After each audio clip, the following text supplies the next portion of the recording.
আসছি। ছোটবেলা থেকে আমরা আর্টিকেল পড়ে আসা সত্ত্বেও আমাদের কিন্তু আর্টিকেলের মধ্যে অনেক ভুল আমরা করে থাকছি। আমরা কিছুদিন পরে মাধ্যমিক পরীক্ষা দেব, বা তোমরা ক্লাস 9 এর ফাইনাল পরীক্ষা দেবে, বা যে যে ক্লাসে পড়ো না কেন, আমরা একেবারে ছোটবেলা থেকেই আর্টিকেলটা পড়ে আসি, তবুও আমরা আর্টিকেলে প্রচন্ড ভুল করি। তো আজকের ভিডিওতে আমি তোমাদেরকে সে সমস্ত বিষয়গুলো আলোচনা করব যে আমরা কোথায় আর্টিকেল বসে, এটা আমাদেরকে ক্ল্যারিফাই করে খুব ভালো করে জানতে হবে। তাহলে আমাদের আজকের ক্লাসটা হচ্ছে আর্টিকেলের উপরে। দেখো, আমাদের ক্লাসটা আর্টিকেলের উপরে। আমরা আর্টিকেলটাকে কোথায় ব্যবহার করতে পারি? প্রথমত তোমাকে মনে রাখতে হবে, কোনো নাউন বা নাউন ফ্রেজের আগে আমরা আর্টিকেলটাকে নির্দিষ্ট করার জন্য, ওই নাউনটাকে নির্দিষ্ট করে বলার জন্য, বা নাউনটাকে আমরা বর্ণনা করার জন্য আমরা একটা আর্টিকেলকে ব্যবহার করে থাকি। আমরা প্রত্যেকেই জানি এ, অ্যান এবং দা, এই তিনটেকে একসঙ্গে আর্টিকেল বলা হয়। এখন দেখো, আমরা কোথায় কোথায় অ্যান বসাবো এটা আমাদেরকে ভালো করে বুঝতে হবে। প্রথমত আমি বলবো, যখন সংক্ষিপ্ত উচ্চারণ, ভালো করে বুঝবে, সংক্ষিপ্ত শব্দ লিখবে তুমি, যেমন আমরা বলি এম এ, তারপরে তোমার বলি বি এ, তারপরে বলি এফ আর সি এস, এরকম যে আমরা সংক্ষিপ্ত শব্দগুলোকে ব্যবহার করি, তাহলে ওই সংক্ষিপ্ত শব্দগুলোর ক্ষেত্রে F, M, N, X, S, H হলো। তো এই শব্দগুলো মনে রাখবে, এই শব্দগুলো মনে রাখবে। তাহলে এদের আগে এই যে অক্ষরগুলো বললাম, এই অক্ষরগুলোর আগে তোমাকে অ্যান বসাতে হবে। ভালো করে দেখো, এম এ কি আছে? এম, অ্যান বসবে। বি এ এর মধ্যে আছে? নেই, তাহলে এ বসবে। এফ, দেখো এফ আছে, অ্যান বসবে। এখন যদি বলি যে I read dash, I read dash a dash HS school, কি হবে বলো তো? ড্যাশ এইচএস স্কুল কি হবে? এবার কিন্তু তোমরা শিখে গিয়েছো, এখানে তোমার অ্যান বসবে। ওকে, 2 নম্বরটা দেখো, আমি কিন্তু এ আর অ্যান বসার নিয়মটাই বলবো। তাহলে এগুলো বাদে অন্য যখন আসবে তখন এ বসাতে হবে। আবার দেখো, ওয়ান একটা শব্দ আছে, এই ওয়ান শব্দটার আগে আমরা অলওয়েজ এ বসাই। কি বসাই? অনের আগে এ বসাই, অনের আগে আমরা এ বসাই। তাহলে এটাও তোমাকে জেনে রাখতে হবে। ধরে বলবো ড্যাশ 1 রুপি নোট, ঠিক আছে, ড্যাশ 1 রুপি কয়েন বললাম, তাহলে কি হবে বলো তো? এ 1 রুপি কয়েন হবে, কারণ তুমি এখানে 1 কথাটা পেয়ে গিয়েছো। তোমাকে এগুলো ভালো করে বুঝতে হবে। 3 নম্বরে আমি তোমাদেরকে যে বিষয়টা বলবো, 3 নম্বরে যে বিষয়টা বলবো সেটা হচ্ছে উচ্চারণ আমরা করি, অনেক সময় আমরা উচ্চারণ করি, তাই না? তাহলে উচ্চারণ করার সময় যদি তোমার ভাওয়েলের মতো উচ্চারণ হয়, মানে ভাওয়েল এর উচ্চারণ হয় কিরকম, তখন আমাকে অ্যান বসাতে হয়। ঠিক আছে, অ্যান বসে তখন। আচ্ছা দেখো তো, আমি যদি বলতাম আওয়ার, কি হতো? আওয়ার উচ্চারণ কিন্তু আমি এইচ করিনি, আমি কিন্তু উচ্চারণটা আওয়ার করেছি। তার মানে আমার এই ওয়ের উচ্চারণটা হচ্ছে সাধারণত। তাহলে এক্ষেত্রে আমি অ্যান বসাবো।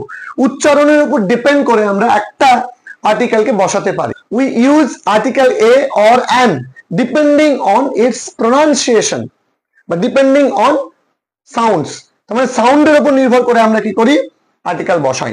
এখন তোমাকে যদি বলতাম এই উচ্চারণটা কি বলতো, তোমরা অনেকে বলবে স্যার এইচ দিয়ে শুরু হয়েছে, আমি এমনটা কিন্তু শেখাইনি।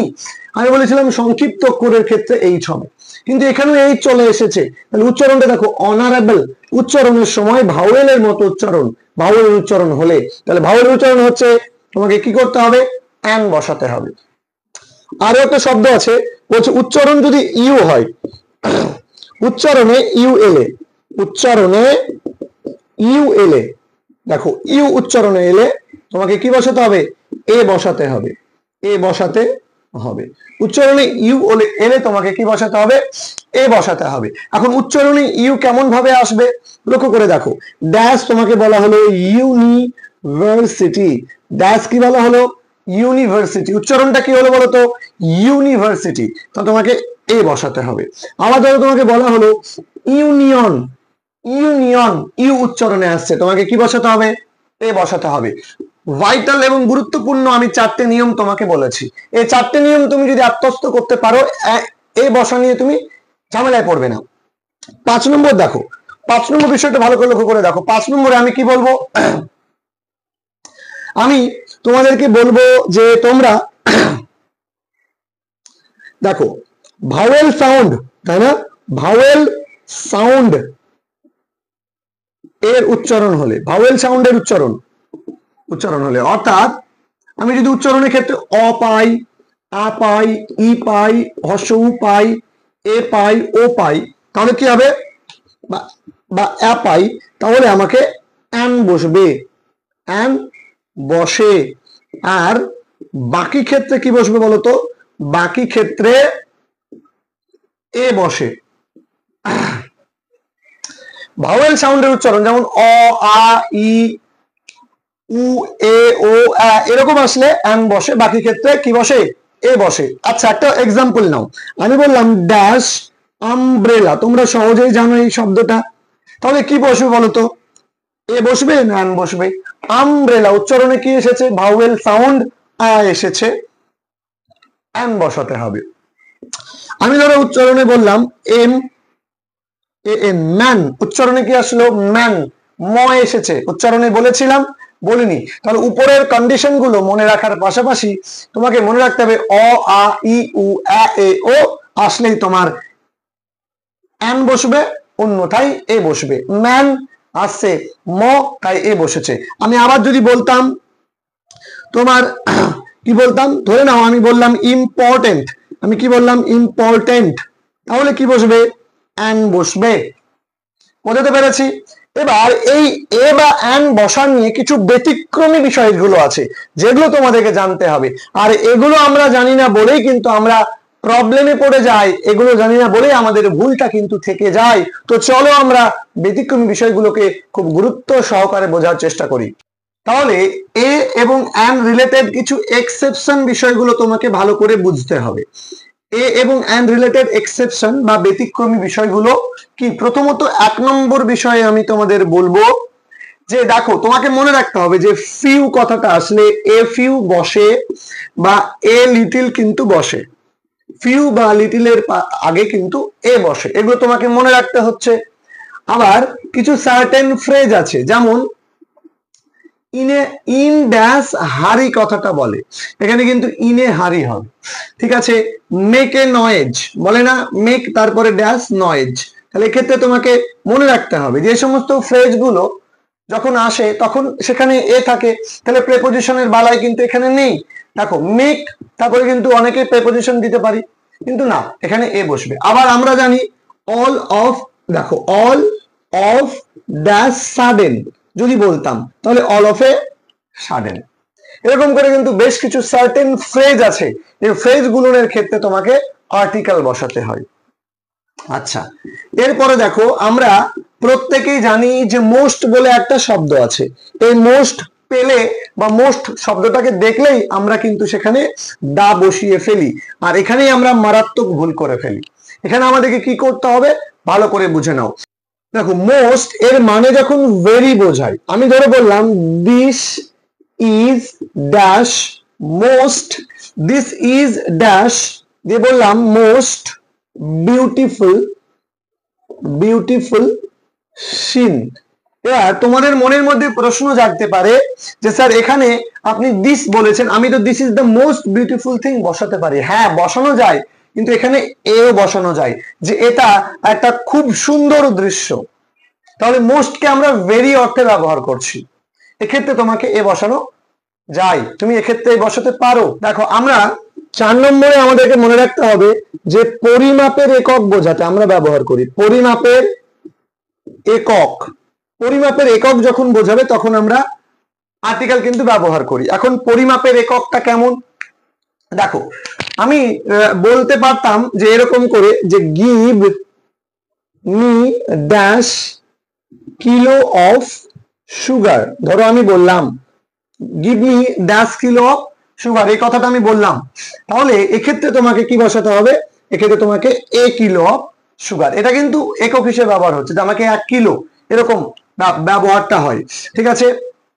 আচ্ছা, 5 নম্বরে তোমাকে মনে রাখতে হবে যে হোয়াট বা হাউ দিয়ে শুরু কিছু এক্সক্লেমেটরি বাক্য আছে, শুরু এক্সক্লেমেটরি সেন্টেন্স, এক্সক্লেমেটরি সেন্টেন্স। এর ক্ষেত্রে আমরা কি করি, আমরা কিন্তু এ বা অ্যান কে কিন্তু বসাই।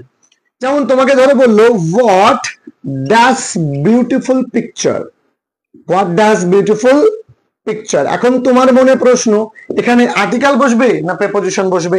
ডেফিনেটলি এখানে আর্টিকেল বসবে, এবং যেহেতু এটা বি, দেখো বিউটিফুল উচ্চারণে আমি শেখালাম ওই লাস্ট যে নিয়মটা, তাহলে এখানে কিন্তু এ বসবে। আবার তোমরা লক্ষ্য করে দেখো, আমি এখানে বেশ কিছু বিষয় বলবো, খুব গুরুত্ব দিয়ে শুনবে, যে দা ট্রেন রানস হলো 70 কিমি, ঠিক আছে, 70 কিমি ড্যাশ আওয়ার। তাহলে কি হবে, যে দ্য ট্রেন রানস 70 কিমি ড্যাশ আওয়ার, এখানে একটা প্রেপোজিশন বসবে না আর্টিকেল বসবে? এখানে ডেফিনেটলি একটা আর্টিকেল বসবে। এবার এইখানে আওয়ার আছে, তাই না, তাহলে অ্যান আওয়ার। অর্থাৎ অর্থাৎ আমরা বলতে পারি যে যখন কোনো বাক্যে প্রতি অর্থটা চলে আসবে, যে প্রতি 1 ঘন্টায় এরকম ব্যাপার চলে আসবে, বা প্রতি একজন অন্তর, তাহলে তোমাকে সেখানে তুমি আর্টিকেল হিসাবে এ এবং অ্যান বসাতে পারো, এ এবং অ্যান এর যে নিয়মগুলো আমরা বলে ফেলেছি সেই নিয়মগুলো থেকে। এবং দেখো এর পরে যেটা বলবো, এটা কিন্তু খুব খুব গুরুত্বপূর্ণ এবং খুবই ভাইটাল একটা বিষয়। হি থিংস, দেখো he thinks he is dash Sachin, খুব গুরুত্বপূর্ণ একটা line. He thinks dash he is Sachin. তাহলে যখন দেখবে কোনো বিশিষ্ট ব্যক্তির নামের আগে শূন্যস্থান দেওয়া আছে, তখন অনেকেই আমরা এখানে কিন্তু দা ব্যবহার করে ফেলি, কিন্তু এমনটা কিন্তু হবে না। এখানে তোমার আর্টিকেল এ এবং অ্যান এর মধ্যেই বসাতে হবে। সুতরাং তোমাকে এখানে এ অথবা অ্যান এর মধ্যে কোনটা হবে, যে হি থিংস, সে নিজেকে মনে করে, হি ইজ এ সচিন বা এ সচিন তেন্ডুলকার, তার মানে সচিনের এস দিয়ে শুরু হয়েছিল, তাই তোমার এখানে এ বসেছে। এখন প্রশ্ন হলো, যে যখন সমজাতীয় কোনো কিছু বোঝাতে চাইবে, সমমানের এরকম একটা অর্থ প্রকাশ করতে চাইবে, তখন কিন্তু তোমাকে আর্টিকেল হিসাবে এ এবং অ্যান বসাতে হবে। He is the Shakespeare of Bengal, তাহলে he is a Shakespeare of Bengal, এরকম করে আমাকে বলতে হবে। দেখো he believes as if she is dash Lata Mangeshkar, এখন সে বিশ্বাস করে যেন সে, অর্থাৎ কোন একজনকে বলতে চাইছে সে হলো কি লতা মঙ্গেশকর, অর্থাৎ লতা মঙ্গেশকর আর সে দুজন সমমানের ব্যক্তি, এটা বোঝানো হচ্ছে, আর সমমানের গায়িকা এরকম বোঝানো হচ্ছে, তাই তোমাকে এখানে এ বসাতে হবে। কিন্তু look at the sentence, Kalidas is Shakespeare of India, তাহলে কালিদাস হলো ইন্ডিয়ার অর্থাৎ ভারতের শেক্সপিয়ার। তাহলে কালিদাসের সঙ্গে মানে শেক্সপিয়ারের সঙ্গে কালিদাসকে কি করা হচ্ছে, তুলনা করা হচ্ছে। যখন তুমি একটা তুলনা বা কম্প্যারিজন করবা, যখন তুমি তুলনা বা কম্প্যারিজন করবা, তখন তোমাকে কিন্তু দা বসাতে হবে। এই জায়গাটা কিন্তু গুলিয়ে ফেললে হবে না। যখনই তুমি দা বা এ বসানোর মধ্যে ডাউটে পড়বে, তখন বুঝবে লাইনের অর্থটা, যে দুজন যে সমমানের এটা বোঝাচ্ছে না দুজনের মধ্যে তুলনা প্রকাশ পাচ্ছে, কোনটা সেটা তোমাকে বুঝতে হবে। তো এই হচ্ছে আর্টিকেল নিয়ে যাবতীয় বিষয় এবং যাবতীয় এক্সেপশন গুলো আমি তোমাদের দূর করে দিলাম। তো আমরা দা এর ব্যবহার নিয়ে পরবর্তী ভিডিওতে আলোচনা করব। আজকে ভিডিওটা এই পর্যন্তই। ভালো করে ভিডিওটা মনোযোগ দিয়ে 2-3 বার দেখো, আশা করব তোমরা প্রত্যেকে বেনিফিটেড হবে। যদি ভিডিওটা ভালো লেগে থাকে ভিডিওটাকে বন্ধুদের সঙ্গে শেয়ার করে দিও, চ্যানেলে নতুন হলে চ্যানেলটাকে সাবস্ক্রাইব করে পাশে থাকা বেল আইকনে ক্লিক করো। দেখা হচ্ছে তোমাদের সঙ্গে পরবর্তী ভিডিওতে।